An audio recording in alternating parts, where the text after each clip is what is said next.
TouchLine, sponsored by Dasani. Live first, Dasani after. And Powerade. Pause is power. Hello and welcome to another edition of TouchLine, powered by the Barbados Football Association and sponsored by Dasani and Powerade. Tonight I have with me in the studio former Barbados national player, now commentator, Trevor Thorne. And sitting next to him I have Kickstart Rush player Tito Beckles. Damien Best, he's in the producer's chair tonight. And this is where we take our first pause and come back with so much more on TouchLine.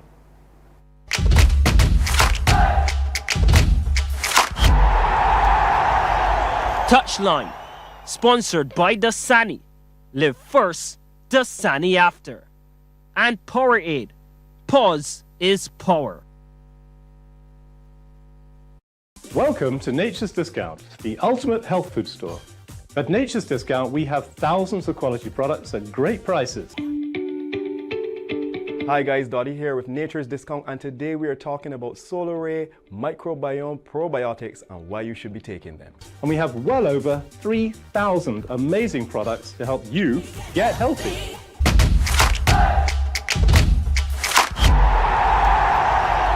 TouchLine, sponsored by Dasani. Live first, Dasani after. And Powerade.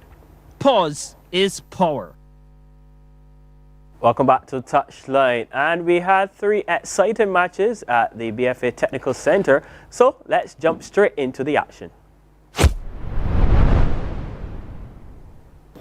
The usual Sunday football action continued as Pride of God Hill faced off against UW Blackbirds in the opening game. God Hill applied relentless pressure from the first whistle, dominating possession and pushing forward at every opportunity. It felt inevitable that the breakthrough would come. It was only a matter of time before their persistence paid off. And it will be Shakiri Motley in the 86th minute to do just that. God Hill with the 1-0 win over the Blackbirds. What followed next, however, was a goal fest started in just the 10th minute of play. Paradise on the attack. Kamal Griffith shakes the attack and the cross finds a running Tyra Rayside Mendoka, who fires home. A minute later, a corner is awarded. It comes into the box. A tussle from both sides before Sharon Hoyt put it to rest. Paradise up 2-0. And soon it will be 3. Shamari Harewood shakes the defense and then delivers the pass for the Mendoka to deliver again. Paradise with majority control were down in their box again. And how about the Mendoka getting his hat trick to make it 4-0? The boys from Dover are in command. Wharton yet to come to the party. Griffith then got the chance to get his name on the scorecard. Cutting in from left, he unleashed a sweetly struck effort that traveled across the face of goal before nestling neatly into the far pocket. Paradise get their 5th. Harewood too wanted in on the scoring action, this time on the other end of an assist, and he turns and makes no mistake. It scored. Hoyt also added another that sent Paradise into the half, up 7-0. Into the second now, and Wharton finally came to the party. Dimitri Archer is advancing down right flank before he delivers a cross that finds Trey Bayer, and Wharton are on the scorecard. But you can bet Paradise hit back almost immediately. Just 2 minutes later, they had their response, and it was Harewood again stepping up to grab his second of the game with a composed finish that kept the momentum firmly on their side. Christian Gill then came through to ensure his name will be in ink on the night as well, staving off a strong defense to hammer home. But Paradise played like a well-oiled machine, and as fans will say, look at ball. And Harewood makes this his hat trick and sealed the deal at 11 goals for his side.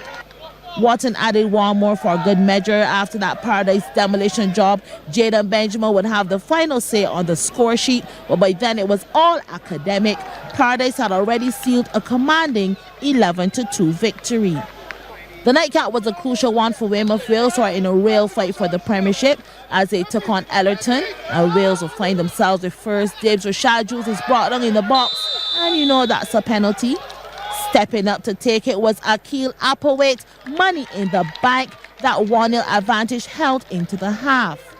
But Ellerton pulled things level in the 67th, and the man to do it was Shaquille Bell. And just when we thought it would be a locked game, 3 minutes into extra time, Wales have possession, all hands on deck. The cross comes in, and Rashad Jules has the final say. Wales eke out the 2-1 win to remain top of the table. Yeah, what a night of action at the BFA Technical Centre. 17 goals scored last night in the BFA Premier League. And I'll tell you what, let's start with the main event. Weymouth Wales versus Ellerton. Weymouth Wales yet again finding a way to get the result. Not playing the best in terms of ball play, but the result is what matters. Trev, I'll start with your thoughts on the match. Yeah, thank you, Anmar. The Wales showed their class. They've been at it for a whole year, playing Caribbean Shield, Caribbean Cup, getting close to actually winning it basically. And you can see that the well-oiled machine, and as you know, I dubbed them the green machine from Carrington Village. Yeah. That came directly from me, and that's exactly what I call them, because they move like a well-oiled machine. Doesn't matter who the opposition is, they always find a way. And simply because they have the ability to maintain possession of the ball, even under pressure. And once you have possession of the ball, opposition can't score. Add Rashad Jules, add Romel Bino to the mix, and a solid defence, and of course Kishmar Primus, and concentration for 90 minutes, whether they're down one goal or not. Same Wales, same green machine, and same result. Yeah, I'll bring Tito into the conversation now. Just to add in terms of what Trev said, you agree though that perhaps, in my opinion, Ellerton will be kicking themselves in terms of this result, an opportunity to get a bit closer in terms of the leaders of the BFA Premier League, Wales and Paradise. You think Ellerton will be upset with this performance? Yeah, I think they will be a bit upset with the result, because obviously others was down one early out with the penalty, and then to fight back to equalise, but then also we'll show the depth and the grit to come back and say, well, you know what I mean, these Wales, we going on fighting. It's just collective group basically to move on to the next game with Ellerton, to review and see where they went wrong and let them bounce back from it, because I mean, you still have a few more games of the season to go, so you shouldn't really write off the South per se, but you never know what's going to happen. A word on Rashad Jules. Before we came out here, I was saying this, and I'll say it here again. I think right now at the moment, Rashad Jules has to be the best player on the island. I think he is the best transfer business that Weymouth Wales have done within the last 2 to 3 seasons, and it has shown time and time again versus Burdens Hill, versus Paradise, and then last night versus Ellerton. 3 crucial goals at the death. Trev, your thoughts on Rashad Jules' performance this season? I thought that early in the season I was a little concerned that the Wales had a problem with the centre forward positioning, and hence they were trying Keon Atkins, who came over from Deacons. They then went to Romel Bino as well, and he's been a bit in and out, hasn't been able to produce the goods that Wales would want to see. It was then that I asked myself, where's Rashad Jules? Because he wasn't actually on the field of play either. But as I was told, perhaps it was work commitments and such like. But now that he has a bit more time on his hands, we can see that Asquith is using him, to me, a little bit sparingly. Because at times, even although he is available, he's not starting. Yeah. And he uses deployed end, as he did in the Prime Minister's Cup as well. Half time, 3 substitutions, including Jules.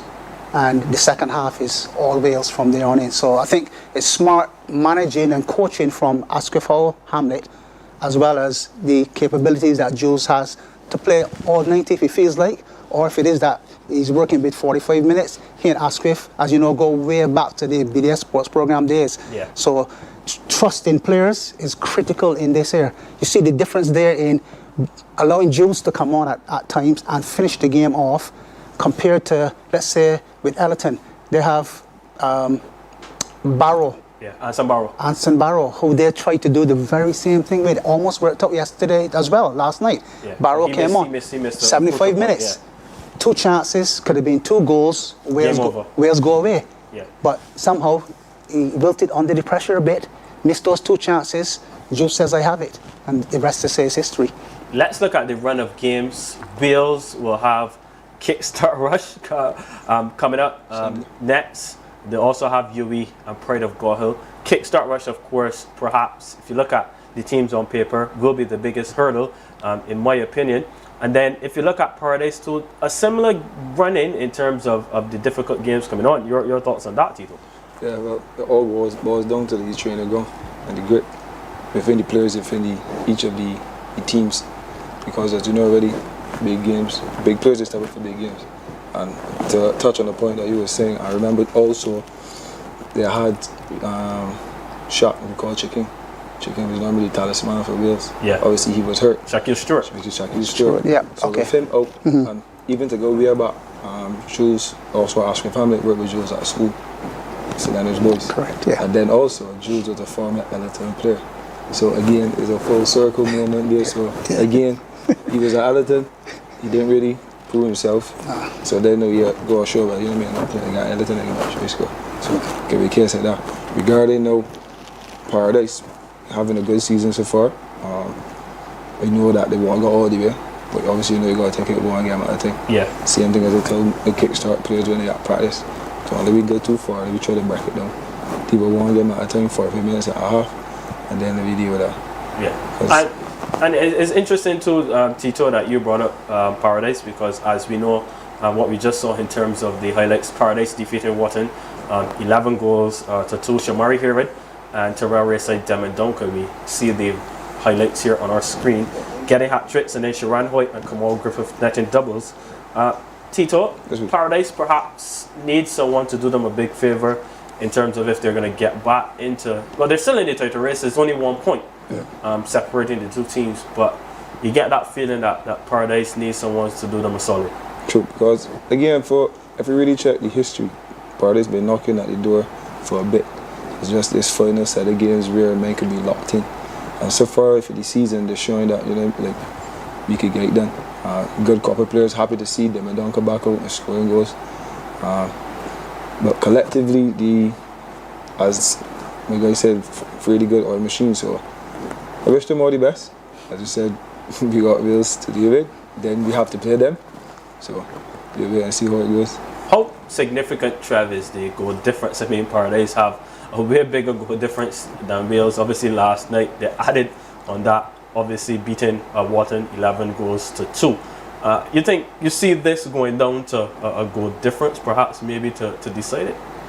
Yeah, remember that the Wales themselves, let's say, could be due for a bad game at some point in time. Now is not the best time to have it, but again, to come across an opposition that can give them some problems that might allow through their team to be starting to get frustrated, the ball not going into the back of the net, for instance, and the team scores first, then that could ask questions of what Wales will do after they're scored on. But so far, the luck of the bounce has been going Wales' way. Kishma Primus has been brilliant. The game against that game Paradise, yeah, could have easily have been Paradise's game, but Primus to me was the man of the match type of player, because he controlled the amount of time that they had with the ball. He allowed for substitutions or injuries to Wales players to be tended to while he, some say, play acted on the surface. Yeah. Bought a few seconds while another player was getting ready, and all those things are like what we call the dark arts of the game. Tactics. Those are what gets you the title. Yeah. Those are what gets you over the line as well. So I would think that Wales themselves know what it's going to be like to coming into the final stretch, but it's going to really test Paradise's resolve. They have to keep on winning and hope that Wales slip up, as you said, or someone does them a favour.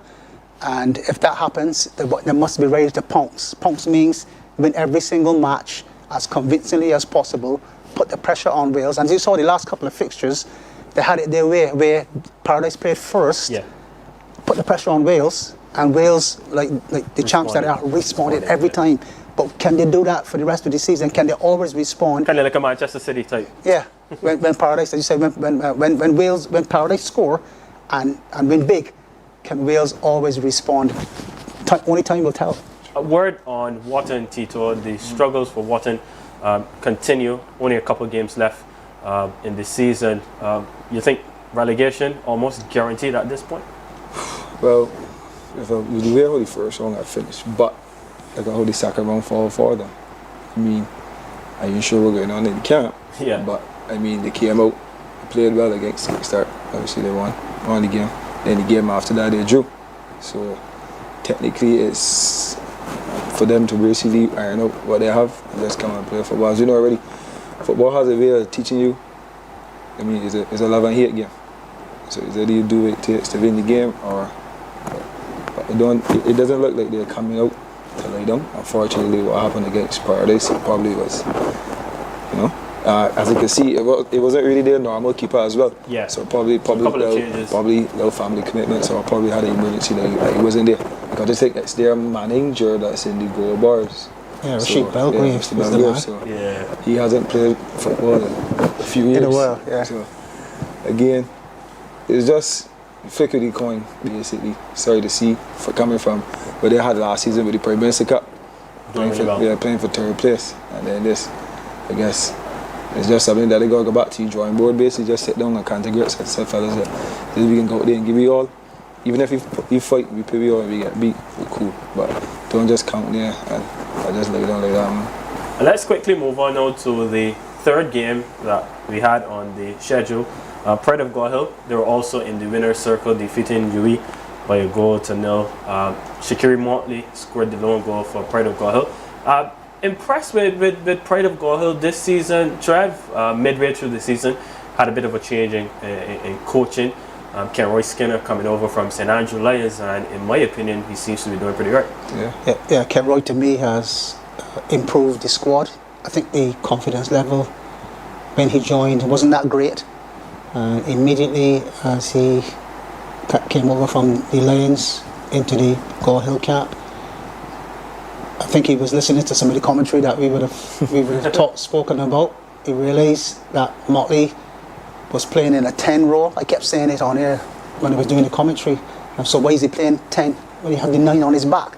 And he's the guy that is the go-to guy for scoring goals. And he saw immediately the change was made.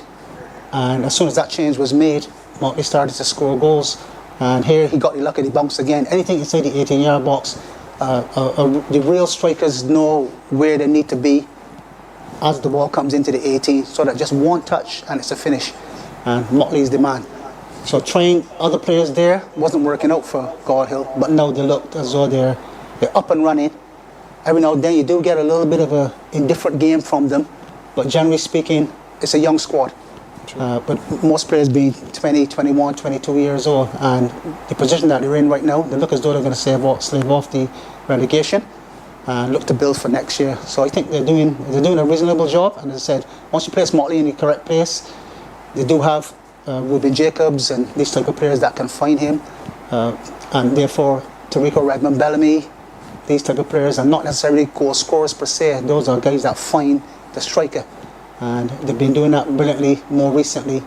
And of course, a little luck always goes a long way as well, because that ball came through the 18-yard box. A defender went for it, but Motley stuck his right boot on it, and the rest to say is history as a result. You may play Bagatelle, and they'll have Wales up next, Tito. Some tough assignments. So you see those ones going quickly for UE. For UE, again, up and down season, I guess a lot of things going on in the training camp or in the training ground. But for most of their run the games, they're showing their class, but it's just that final piece. I mean, the game next at the door, they're getting chances, but they just ain't capitalizing on it. And to touch on what you said regarding with Shakiri, like again, Ken Roy Skinner, former striker, so probably Ken Roy seeing something in his game that he could have added. Because again, Ken Roy Skinner was the go-to man with Milan when they was in the Premier League. So you could tell the players buying in, and you're showing the results. Again, that would probably UE players basically gotta do. Come to grips. Yeah, buy in. I said, coach, like, we can do what we gotta do. I'll fight. And apart from the BFA Premier League, of course, we also have the BFA Champions Cup. It started recently. That's on the way, and we'll have those results coming up for you. Here on screen now, as we can look at them, Highlands defeated Greens 2-1. Pro Shutters were also in the winner's circle. Caribbean United 3-1 over Lodge Road. Eastern United, they were defeated by Glebe 2-1. Hoddesdale Turning 0. Orange Hill 4, Elite 1, Paradise 6, no surprise there. Spartan 2, Police 4. As those are just some of the results that we had in the BFA Champions Cup, of course, the knockout. And I believe that round is, if you lose, you're out. So there's a different bit of a format. more results here on screen. Pinelands defeating Greens 2-1. Port Shutters beating Darzua 3-1. Ivy Rovers and Caveville, they played to a 1-1 draw, and then Ivy Rovers taking the win 7-6 in penalty shootout. That must have been fun. Atlas 2-1 over Eleanor. FM 4 Pillars defeating Villa United 2-1. USA, that's United Stars Alliance, 0 by Guitar 2. Parish Line defeating St. Andrew Lions. So St. Andrew Lions are out of the Champions Cup, losing 2-1. And then Maxwell defeating Potential Ballers by 2-1. So those are just some of the results. Of course, the BFA Champions Cup is on the way. At this time, we'll take a break and come back with so much more. When we come back, we'll have a word from Nadre Butcher. Don't you move.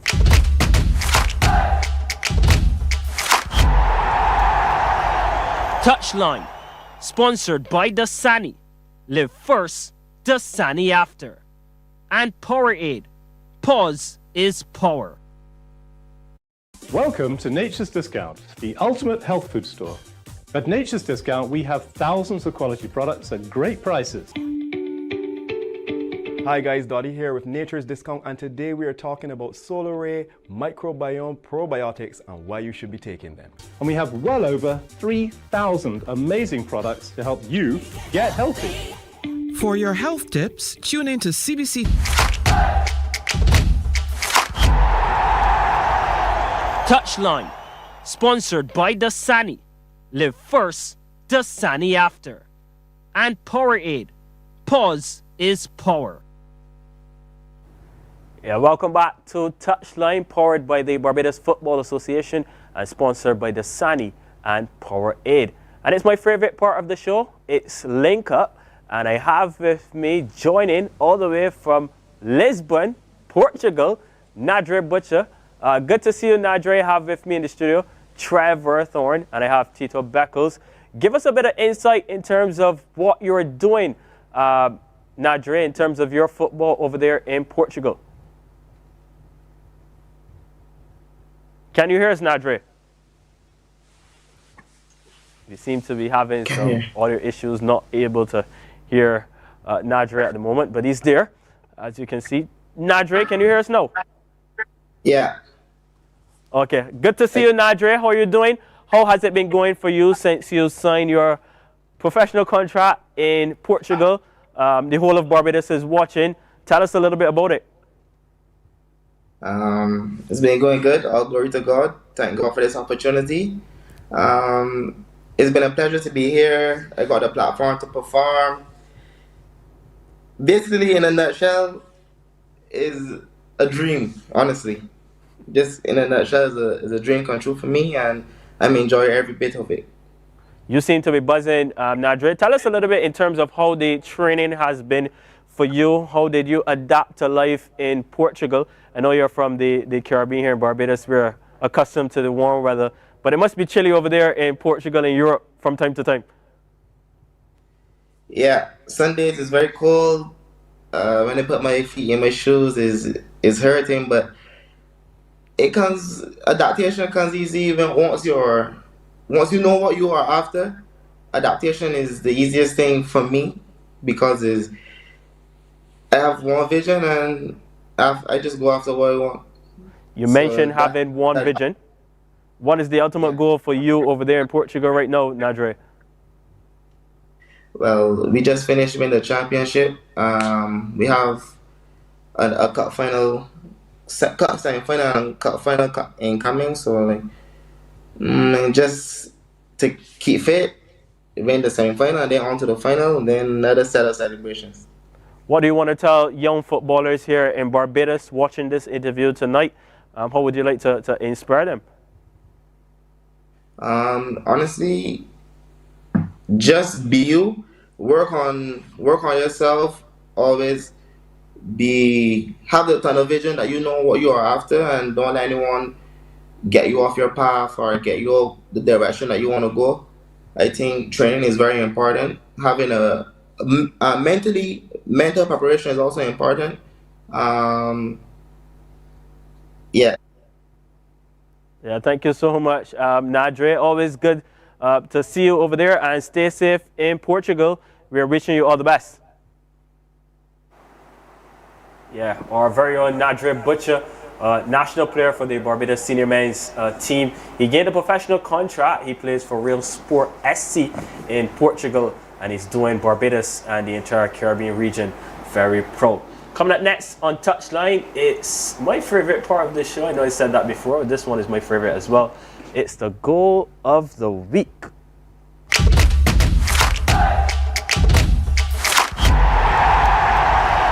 Touchline, sponsored by Dasani. Live first, Dasani after. And Powerade. Pause is power. Talk about threading a needle. Terrell Rayside Damandonka, part of the hat-trick party for Paradise. He earns our player of the week as Paradise thrashed Wharton 11 goals to 2.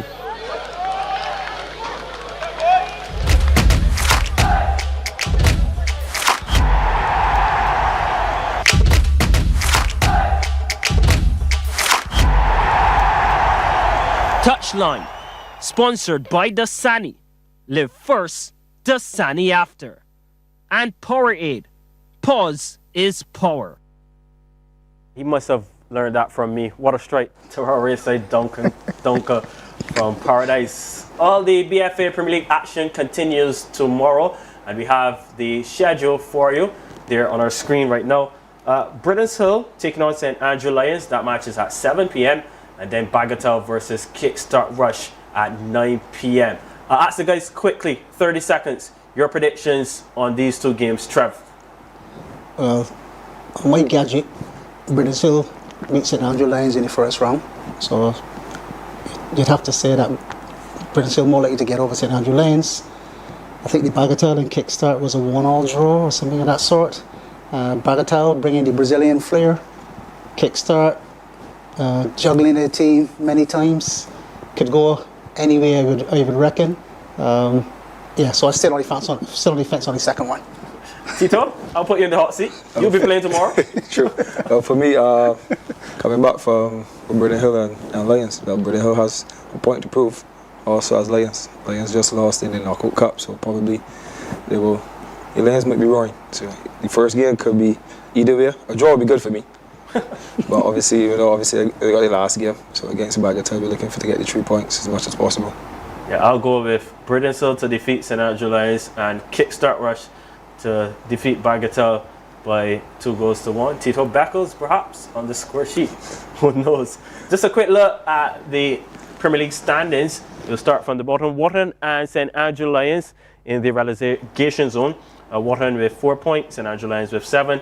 Just above the relegation zone, UA Blackbirds, 13 points. Bagatelle on 15. Pride of God Hill in 6th on 16 points. And then the top 5, Kickstart Rush, 24 points. And just 1 point separating Kickstart and Ellerton FC. But Kickstart Rush with 2 games in hand. Ellerton with 25 points. Britain's Hill sitting in the 3rd position with 26 points. And look at that.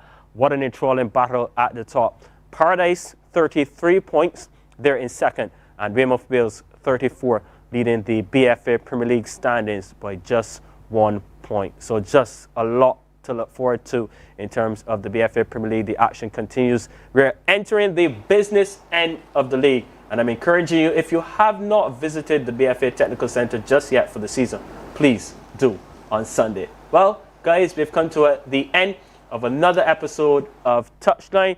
This was powered by the Barbados Football Association and sponsored by Dasani and Powerade. On behalf of our entire production crew, I'm Anmar saying see you next time.